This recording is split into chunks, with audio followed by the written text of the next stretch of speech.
Guys, yan. Diba? So, yan ang ginawa natin ngayon. Ginagawa ngayon. I-assemble natin para bukas mabuhusan na natin yan mga guys. Yan o. Yung cut fishing. Yung kuya natin yan. Yan, hanggang itagos yan sa highway. Doon haba yan hanggang doon. Yan, diba? Yan. Paikot yan.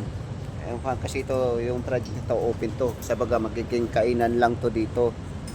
Yung magkakaroon sa gitna ng fountain, tapos yung mga fan nga, mga kainan, ganun. Yung mga fan na yan ganun. Mga yan. Yan ang kainan. Tapos ito pasyalan naman yan. Yan ang pinaka-plaza.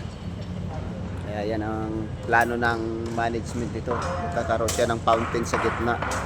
Kaya ito makikita nyo, paikot po yung natin, drainage hanggang doon. Paikot yan hanggang sa yan.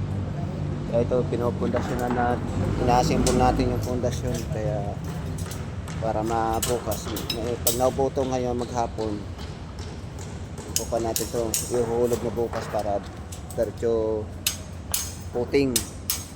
Ilalagay natin yun para tuloy-tuloy na yung trabaho natin hanggang sa maporma sa. Ayan.